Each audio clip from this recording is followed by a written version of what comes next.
Ça va. Bonjour.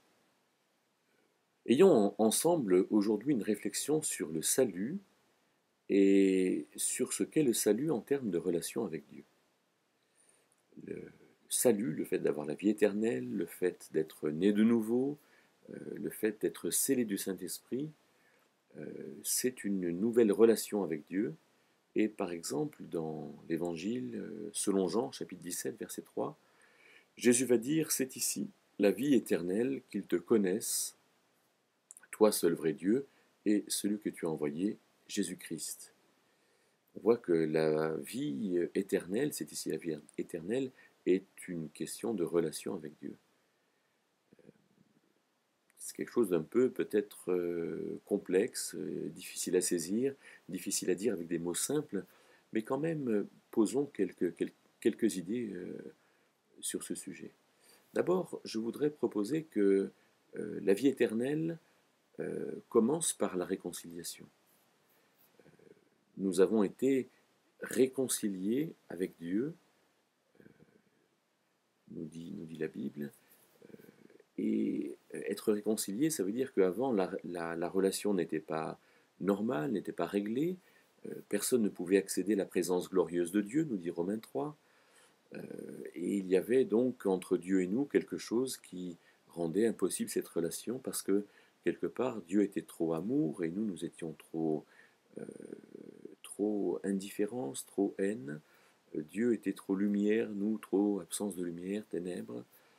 Et donc, être réconcilié avec Dieu, ça veut dire qu'on peut retrouver une relation réglée, que Dieu nous donne cette possibilité, en étant propre, en étant lavé, de venir dans sa présence et de considérer que tout ce que nous lui avons fait de mal, finalement, a été réglé et que les choses sont justes entre lui et nous grâce à l'œuvre expiatoire de Jésus-Christ.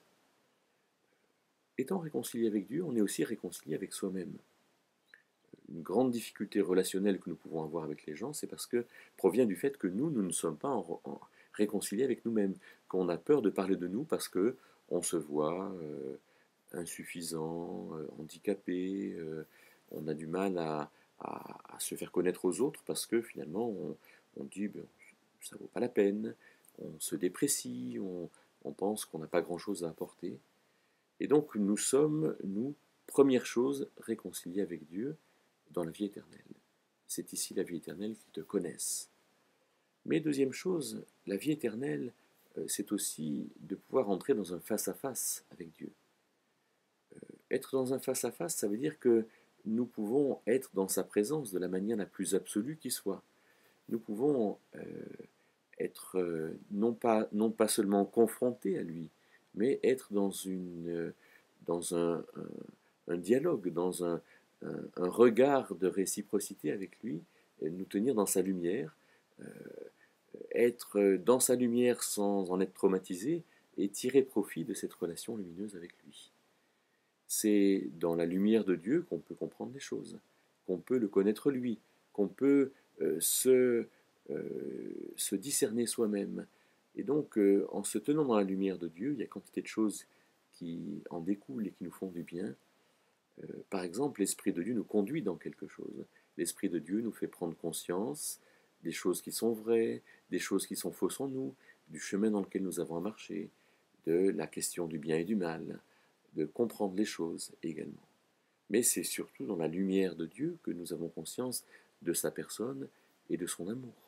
C'est parce que nous sommes réconciliés avec Dieu que nous pouvons réaliser à quel point la relation avec lui est importante et elle est productrice d'amour entre lui et nous, dans toutes les choses qu'il nous donne, mais aussi dans sa simple présence.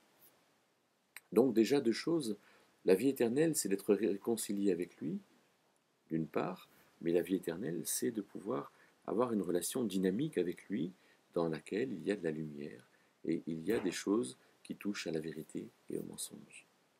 Et puis une troisième chose qui me paraît aussi très importante, c'est que Dieu nous appelle à être collaborateurs.